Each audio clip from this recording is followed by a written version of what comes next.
Hello again, everybody. Welcome back Hi, to the guys. Castro Files. How are you doing? I'm well. How about yourself? Doing great. Good. Thanks so much for joining us today. I've got a cool story about a location that Okay. that used to be called an insane asylum. Ooh, those They've are always changed good. since then. They Okay. call it a hospital now. All right. Slightly different, but Yeah. still crazy.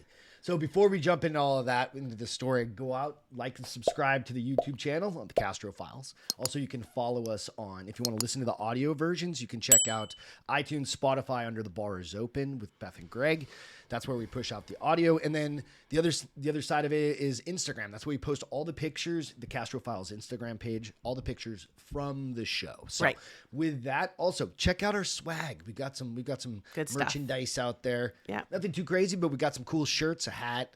We've got some tumblers and some wine glass kind of things if you like those. So please go out, check those out if you're interested. Pretty fun stuff. Nice. So awesome. With that, we'll jump into the story. You Sweet. ready? I can't wait. All right. So I kind of went down again another rabbit hole Not you. of creepy places. And I started thinking about it, and I was like, what haven't we talked about in a while? And I remember you did one a while back, and it was here stateside. This one was an insane asylum Okay.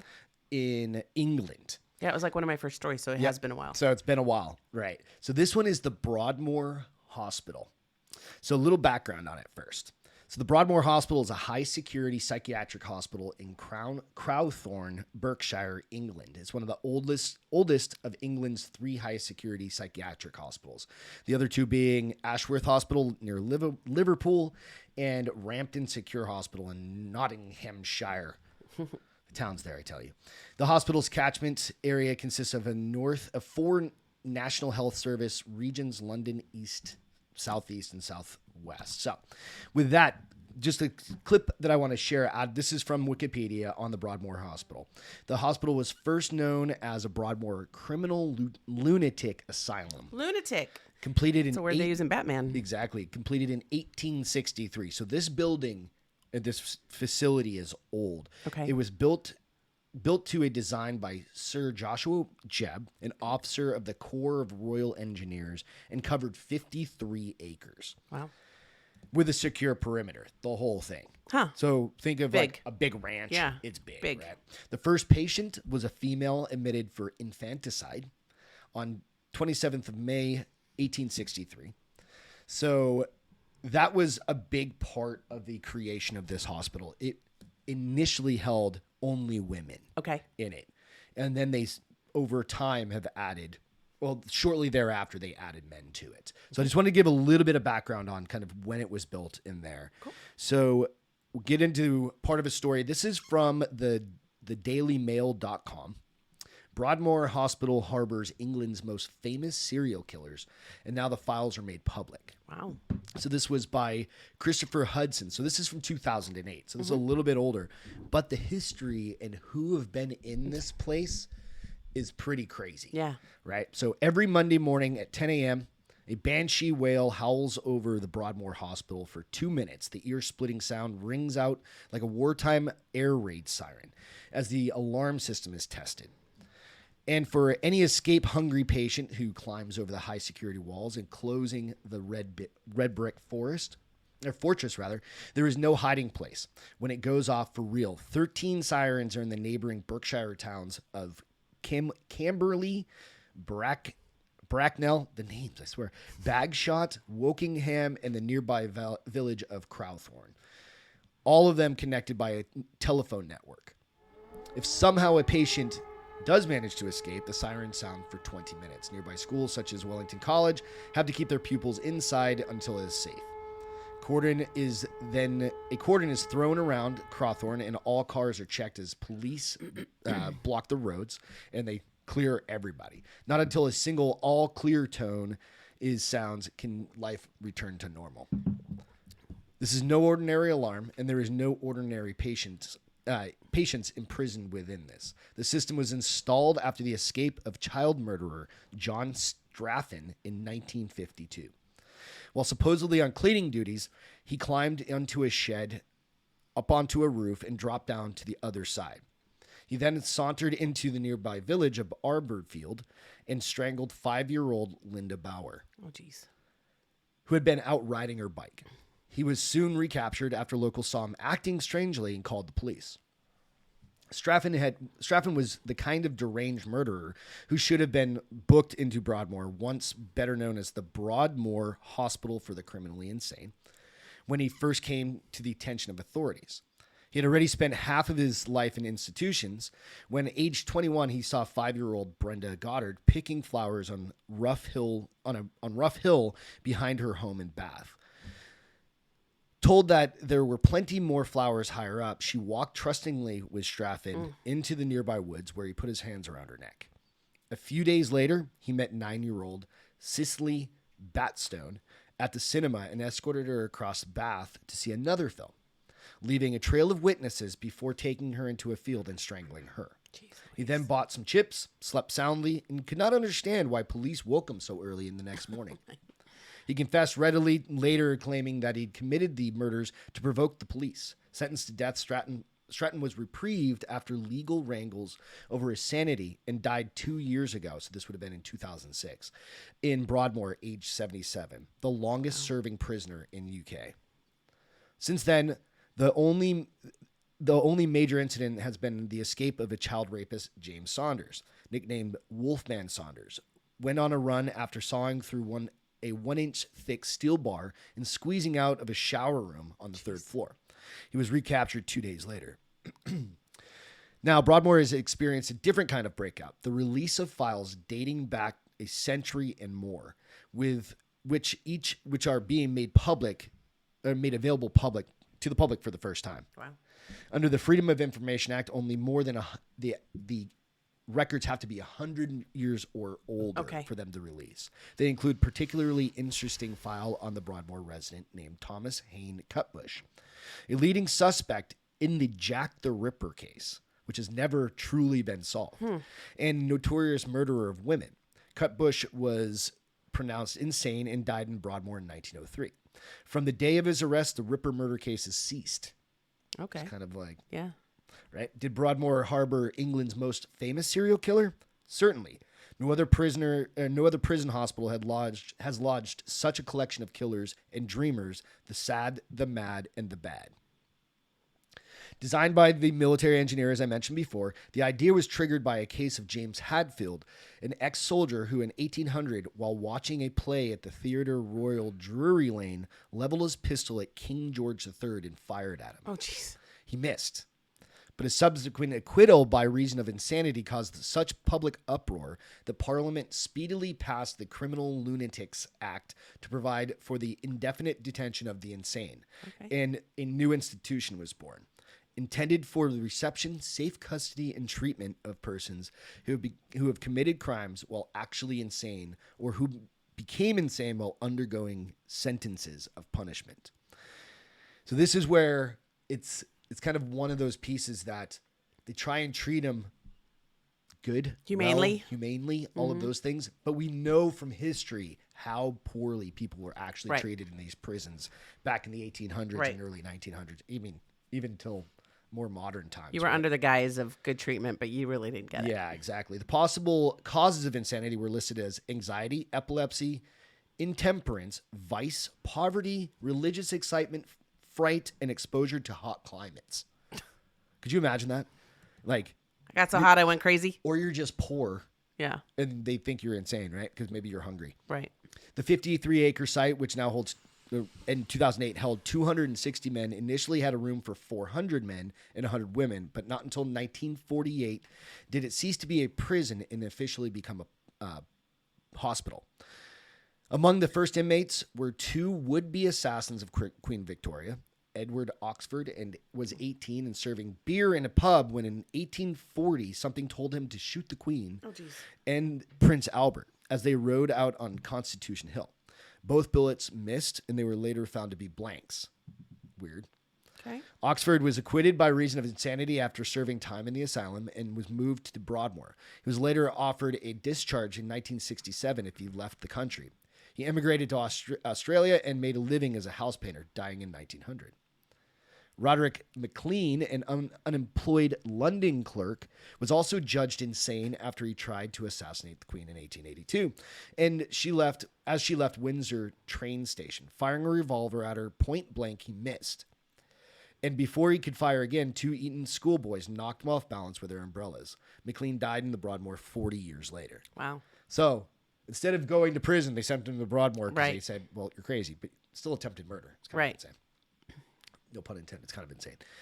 In 1899, Susanna Bradley jumped into a canal. This was the first woman with her 8-month-old baby, leaving a suicide note for her husband that she was, quote unquote, not fit to be a mother. She was rescued with the baby dead in her arms. Aww. After heartfelt pleas from her husband, she was released into his care. Though dying of pleurisy 3 years later, infanticide was common in Victorian England, where people would kill their kids.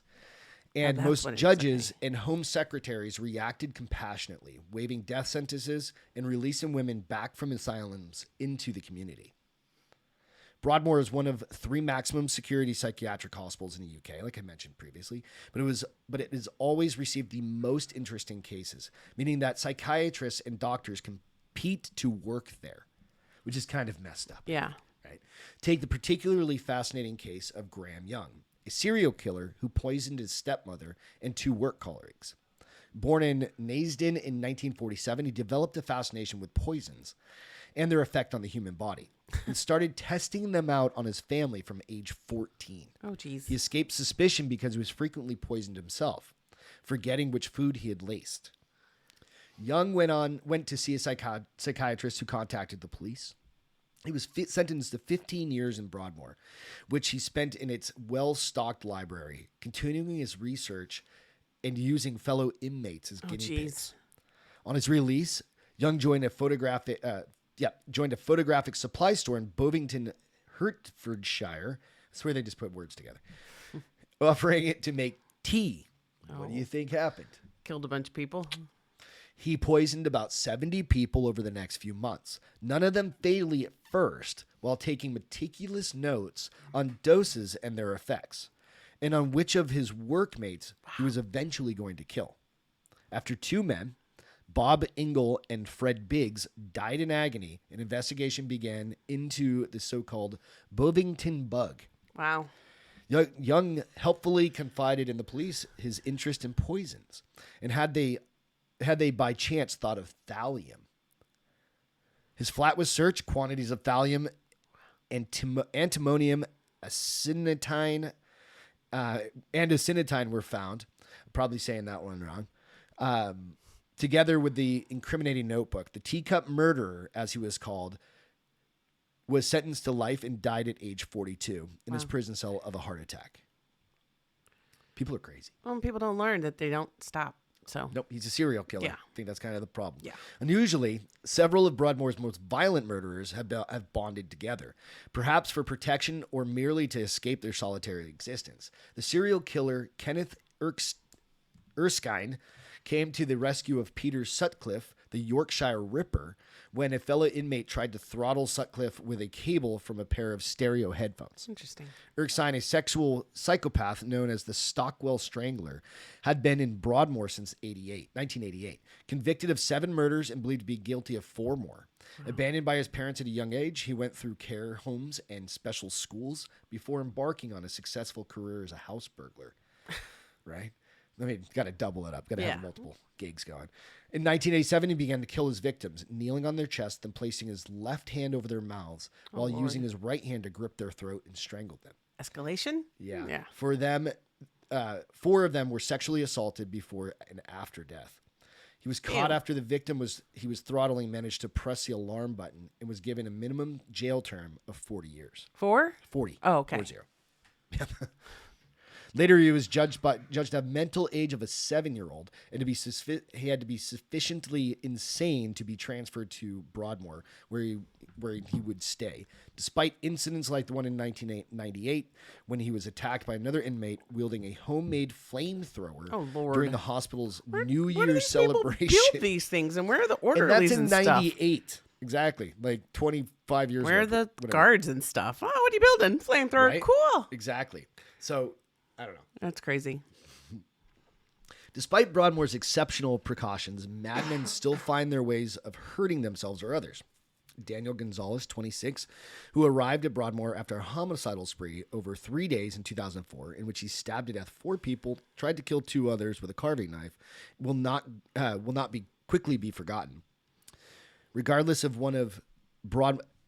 as one of Broadmoor's most dangerous patients, Gonzalez told police he wanted to be like the character from Freddy Krueger from the horror film Nightmare on Elm Street and kill as many people as possible. A psychiatric consultant described him as a schizophrenic capable of extreme, unprovoked, unpremeditated violence. So this dude would snap. Yeah.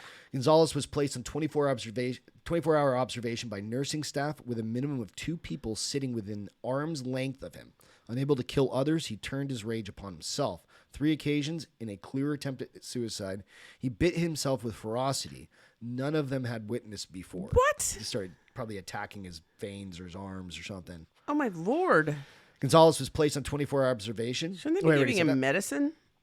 I'm sure, right? They need to be giving him bigger doses, apparently. Yeah, but that's where it becomes, is it inhumane to just mute somebody? No, I don't you don't know. need to mute them. You need to get... No, I mean, like, just blank them out almost, because that's the only way you got to protect them and everybody else, right? I don't know. Despite the many famous patients held at the hospital in recent years, the craze in Ian Brady and the Yorkshire Ripper, perhaps the most notorious, is the one who few of Broadmoor's residents ever saw. The original Hannibal Lecter.